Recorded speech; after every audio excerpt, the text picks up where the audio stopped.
Today we're going to make old-fashioned yarn dolls, just like my mom made with me when I was a kid. All you need is some yarn, a pair of scissors, and a little bit of scrap cardboard. The cardboard is a 4 by 6 inch rectangle, and you're going to begin by wrapping the yarn around the 4-inch side of the cardboard 50 times. Snip and cut a few extra pieces of yarn for tying the doll. Slip one piece of the yarn between your wrapped yarn and the cardboard and tie it off tightly on one end. Remove the yarn from the cardboard and use your scissors to cut the yarn loops on the opposite end of where it was tied. Now we're going to make a tassel. Tuck in the ends of the string that you tied your wrapped yarn with and fold them over and tie with another piece of yarn in order to make the top of the tassel or the doll's head. You can use this large tassel for several projects such as scarves or crocheted hats. You can also use embroidery floss to make a more delicate tassel, or you can keep going to make your yarn doll. Once again, wrap yarn around the 4-inch side of your cardboard. This time you're only going to wrap it 10 times. Snip your thread and then remove the yarn from the cardboard. Cut one end of the loop and then tie with a piece of yarn in order to make one of the doll's hands. Repeat for the other side.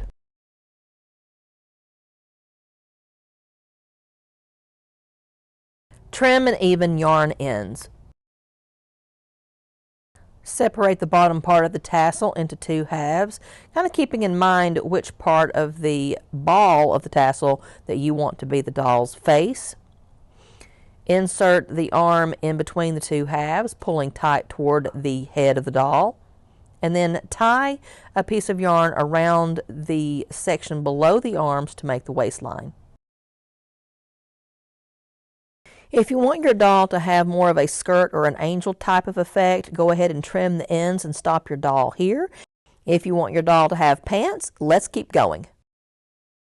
To make pants, divide the skirt into 2 separate sections and then tie yarn at the bottom of each section to make the doll's feet.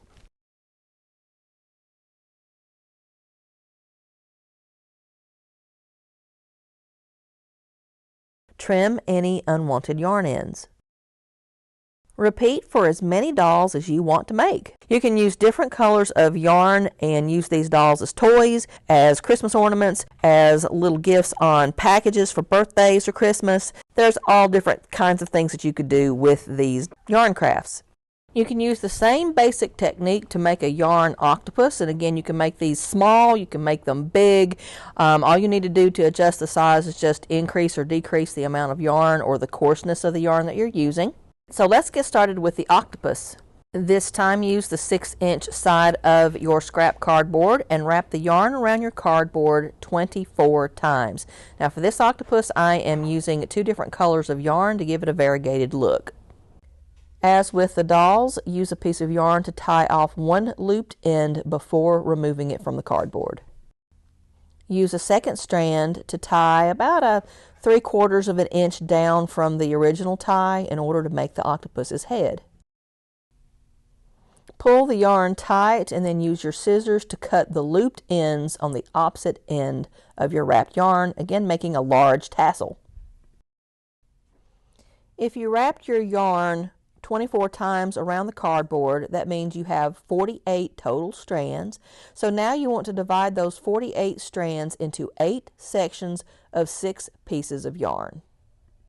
For this project, I didn't want to divide all of the strands out at the same time, so I simply selected 6 threads to begin the next part of the project. Braid each set of 6 strands until you have a total of 8 braided legs, tying off the ends of each section as you go. Trim the ends on each of the octopus's legs, and you have an octopus toy. While I was making this video, I did take a little bit of time to experiment with some different colors of yarn. I made a little doll that had one color of yarn for her folded hands and for her head.